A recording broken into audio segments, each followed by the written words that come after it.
Aliza, this party is not dead yet. It's very, very much alive. Did you see that? Maybe I should put this down. Once you start sloshing, you know it's a good party. That green dye 7-Up just gets to you after a little bit. No, this is such an awesome time. I feel like maybe I should go and let, please step forward here because we've got an awesome Ladies of Trek. We have a little bit of history too. Yes, why don't you do the introduction? Do us the honors. Yes. Yes. We've been enjoying the green room. This is an exciting panel for all of us and for me because I have like personal connections to all of you too, which is very exciting. But this is our Women of Trek. We have the illustrious Mary Chieffo, who played Laurel on Discovery. We have the illustrious Chase Masterson, who played Leeta on Deep Space Nine, and the illustrious Tamlyn Tomita, who most recently played Commander O on Picard. Ladies, wow, this is like a powerhouse little section of the party because you all have played phenomenally interesting, complex, powerful, lovely, amazing to watch characters on Star Trek. And we just I'm so excited to like have you all together in a room and talk about your experiences. Backstage for a second, we were all talking about how it seems like everyone has like an LA, like from LA connection. So that's also an interesting aspect. But yeah, I guess just like let's talk about this. Like you're all these like amazing women characters who have come to Star Trek also from different backgrounds. Tell me a little bit about your backgrounds too. So like let's start there. I know there's strong theater connections here.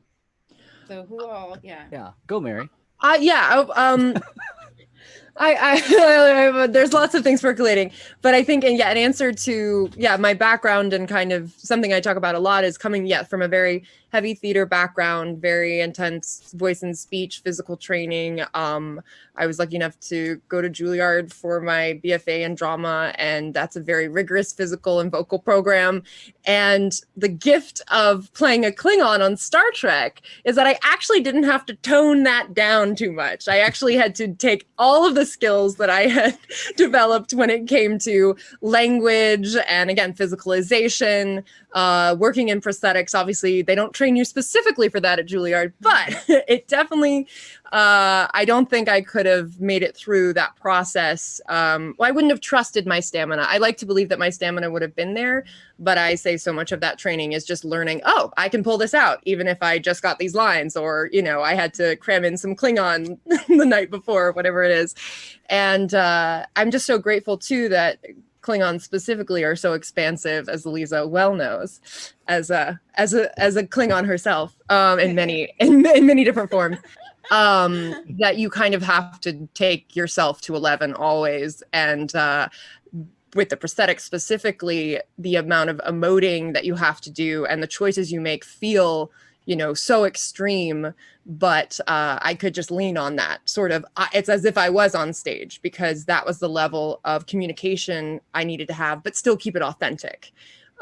Which for me, the recalibration in working in film was the eyes. And I talk about this a lot because it was like the one thing I still had that was mine, even though I had contacts. And so that to me was the shift of like really understanding how much they are this window into the soul. And for all those close-ups that I could really, a glance could tell so much. So it's all that theater plus then being able to just have one glance down and everyone be like, oh, what's she thinking? So that's how I'll kick us off. Yeah, that also reminds me too that the three of you also, not only have you played these awesome women characters, you also all played alien characters.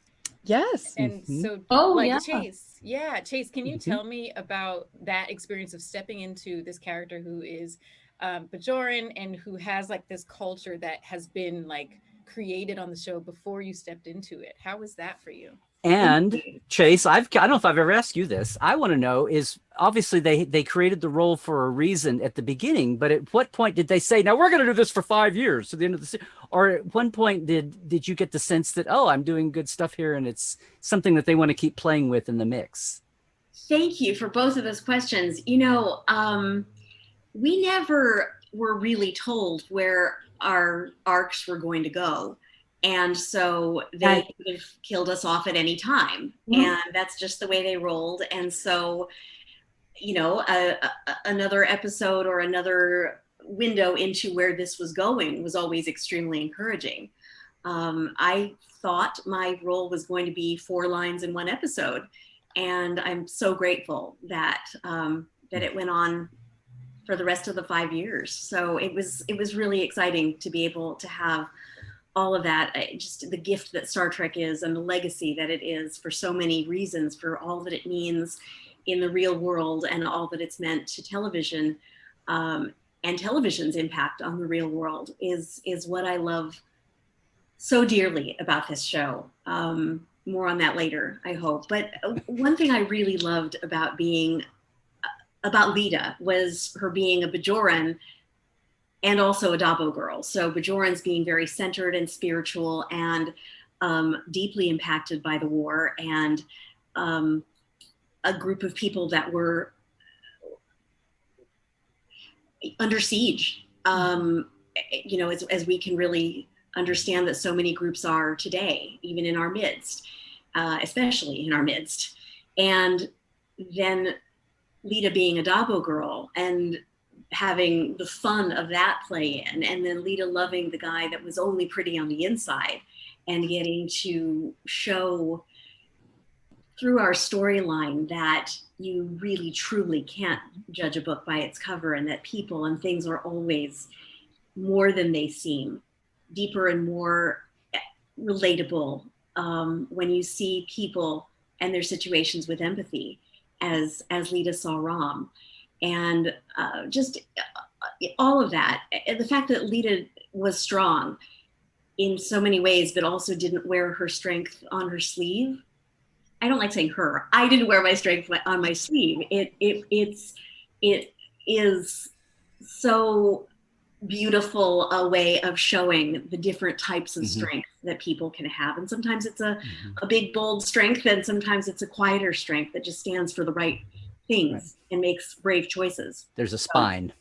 Yeah. So I was really grateful for the role in so many ways. And like Mary, I have a strong theater background, which helped prepare me for long days and commitments. My first professional job was a lead in Helena in A Midsummer Night's Dream when I was 18. So I'm grateful for the way that these things work together. There's always a lot of trained actors in Star Trek.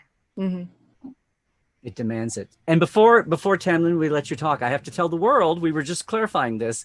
This is Tamlyn's first Star Trek dedicated appearance since we've had no conventions, and Picard only wrapped up. So another little bit of history. Cheers. Thank you. Yes. Tamlyn. Yes. Thank you very much. Yes. And remember, everybody, if you're watching, if you've got an account on Twitch, everybody's watching this, but you can do chat questions in the streaming chat, and I will check we'll, those. Oh, wow. Fantastic. we'll pluck some out. Yes, Okay, if we have some. okay, great. It's a real joy to be here with all of you, having met Chase and Mary for the first time for this Zoom meeting, but knowing, and you too, Larry, but knowing Aliza and how the entire universe that we all are participants in are really comprised of 3 tribes: the geeks, the nerds, and the dorks. And I'm one of the dorks. I'm not one of the theater nerds in terms of trained acting, but I come from the film and TV world, and to be blessed at this point in my life with the pivotal role of Commodore O, and the other name that I'm not sure now if I'm allowed to release because of the ongoing debate whether or not I'm full Romulan or I'm full Vulcan, or am I half?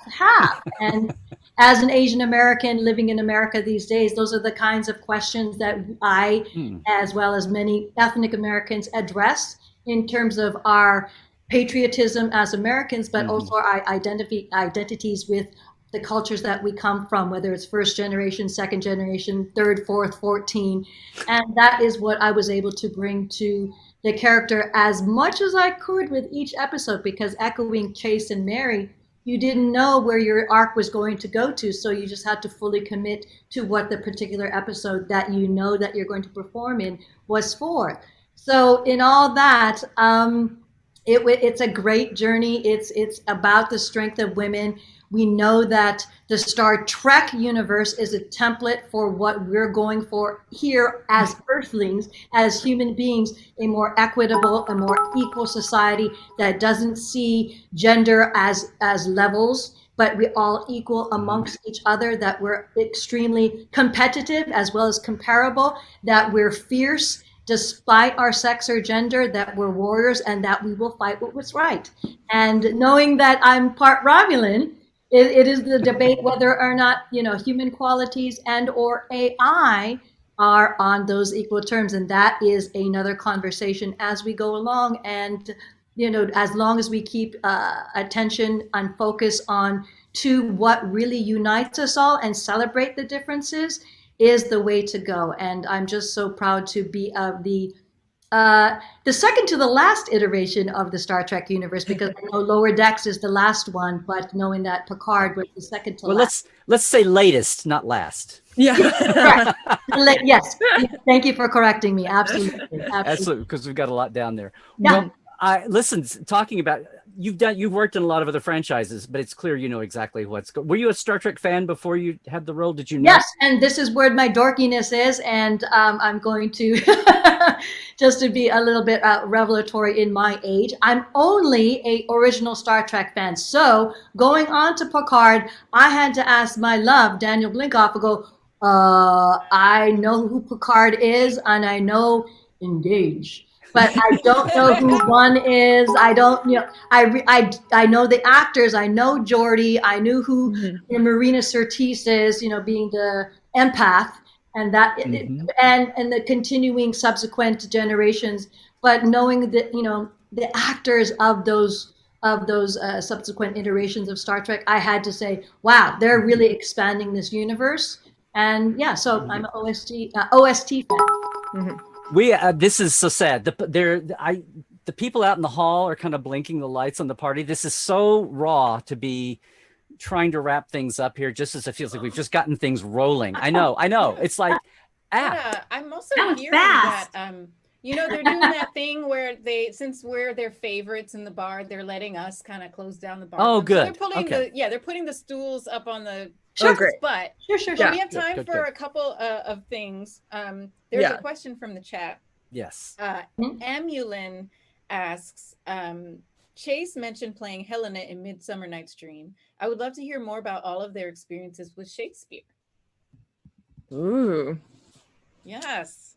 Well, I love Shakespeare. It's actually in like my Twitter handle and my Shakespeare lover. Oh wow. Yeah, it's something that is also a core focus in the Juilliard training. We have Shakespeare every year in some capacity, and where you're performing it, working on it in class and stuff.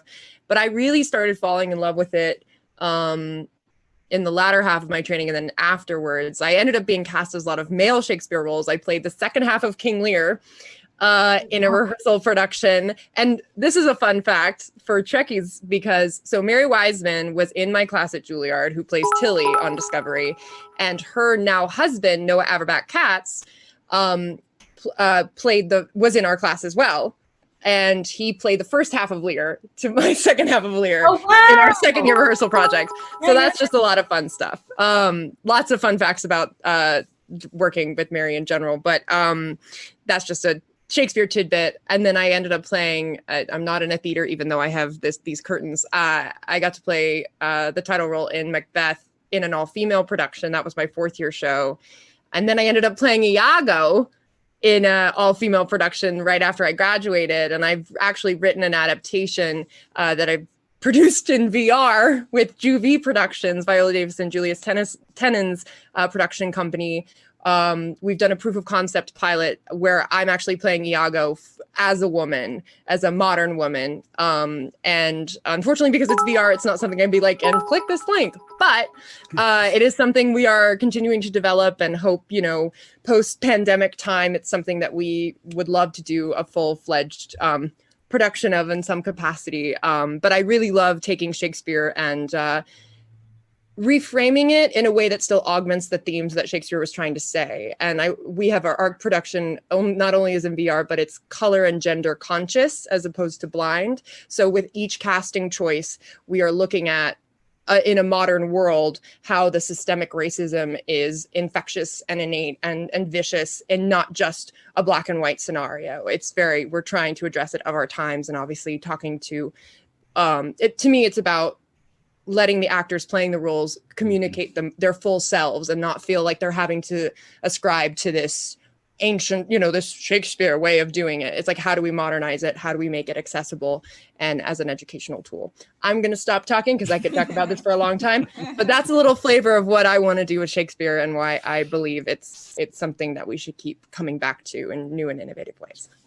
I remember you talking about your pet project the first time we met at yes, with John Boysley, Jeff Phoenix's congressional thing. Oh yeah, and you were talking about your pet project was this. So yeah.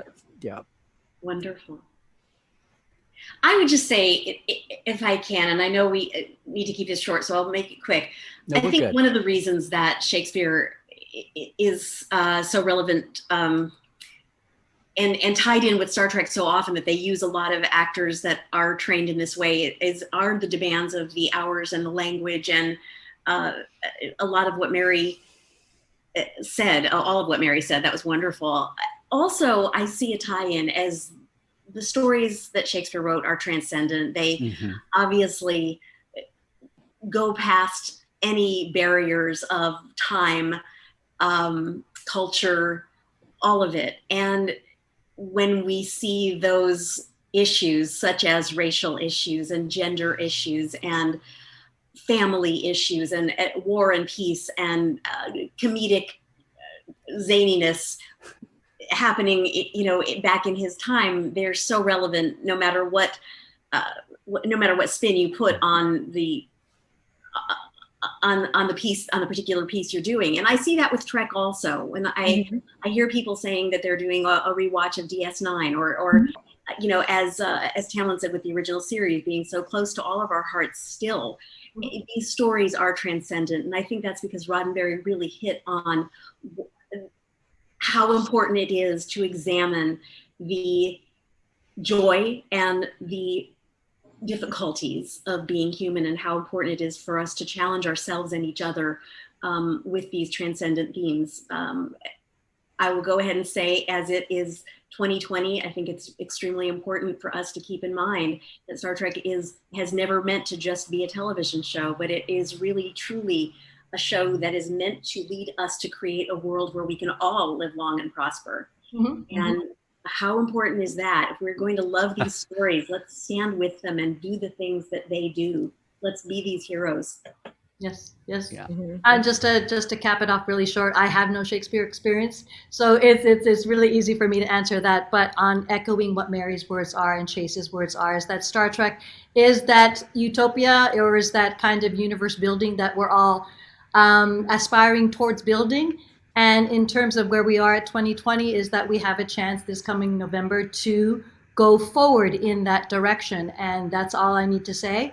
But it is that we have to be mindful and kindful about how we go about it. It's about dialogue. It's about exposure to different cultures, different ethnicities, and knowing that we're human beings here on Earth, or Earthlings.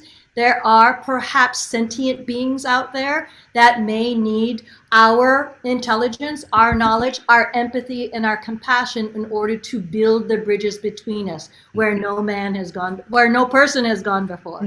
Yeah. I love that, Tamlyn. And to build our those ear. bridges here in Yes, this world. Yeah. Thank you so much for that, Tamlyn. Yeah. I want to throw it to Chase really quickly. I did. Yes. Yes. Okay. We're of the same mind, Larry. We are. The same host mind. Chase, can you please tell us about your organization and what? Oh, yes. Especially in the era of COVID, what you've been up to. Thank you. In the era of COVID, frankly, in the era of Trump, in the era of all of our challenges, what we need to do is have empathy for each other and for ourselves. And so in 2013, I founded Pop Culture Hero Coalition, which is the first organization to use TV, comics, and film to teach empathy and mental health over bullying, racism, misogyny, LGBTQI plus bullying, cyberbullying, and other forms of injustice. So we use stories that kids and adults love to teach real life heroism so that we can do the things that our favorite characters love, so that we know that these stories are written for reasons, and they're written because these themes are transcendent, and so let's make them happen in real life. We have programs in schools, Comic-Cons, and children's hospitals, and recently we've partnered with YMCA USA to provide mental health programs for children K through 6. And we work with psychologists who create all of our programs, pop culture fluent political psychologists. So it really is a wonderful mix of pop The Geeks culture. won, so it's easy to find now than it used to be.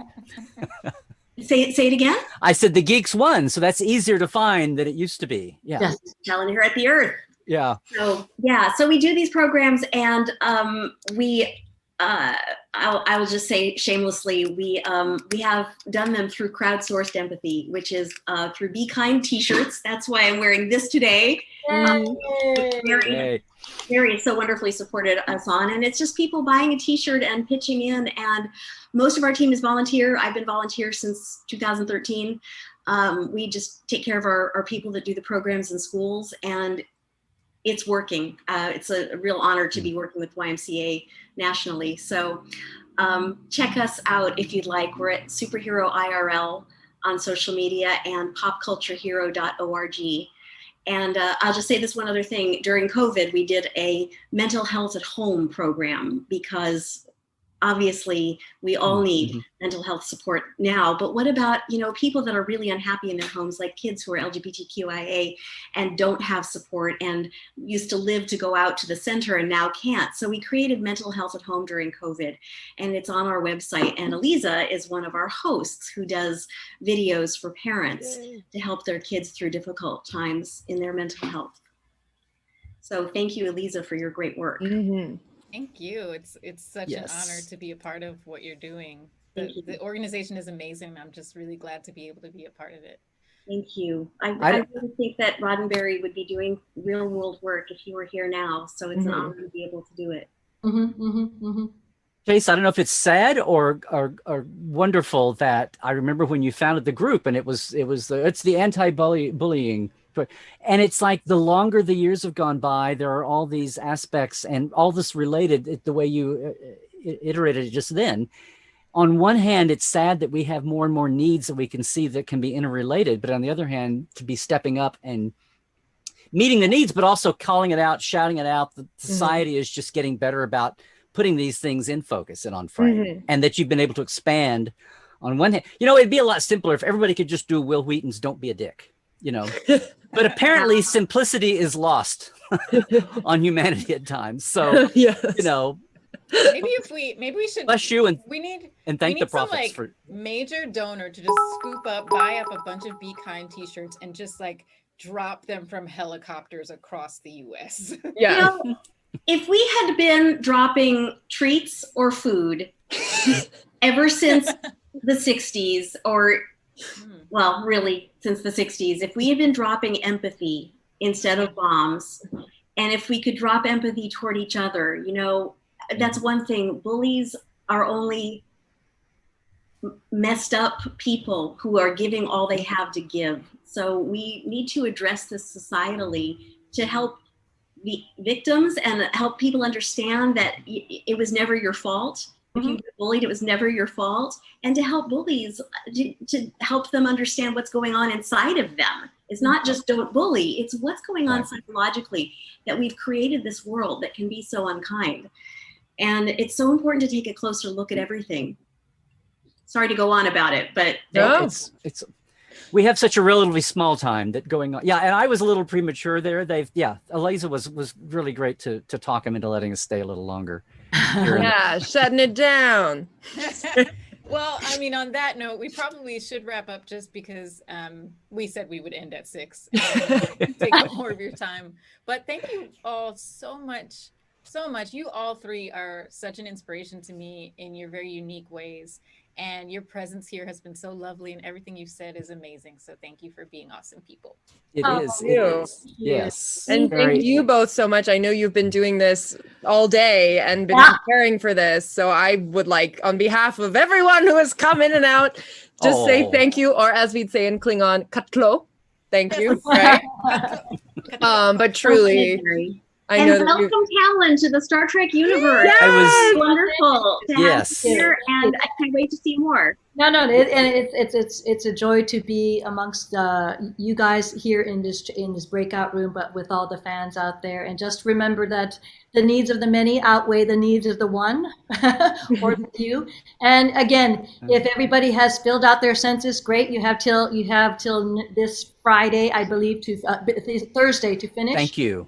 As well as registering to vote in terms of all the other states across the nation. There's 2/3 of our states who have a registration deadline, but there are 13 states same day registration. So make sure you vote, plan your vote, register to vote early if you can, vote by mail, and long live and prosper. Yes. Cheers, everybody. Kapla! Cheers. That's Yes. great. Thank you.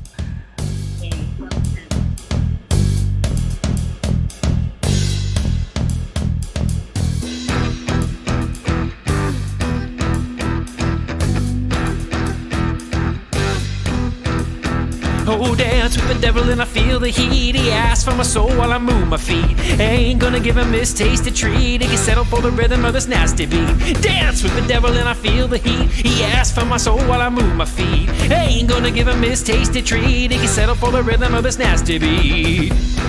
Oh, oh, oh, he can settle for the rhythm of this nasty.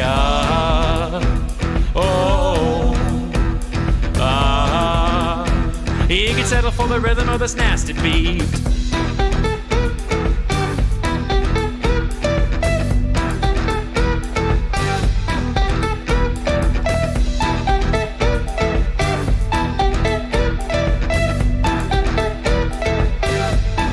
Oh, temp keeps rising and I'm feeling the heat.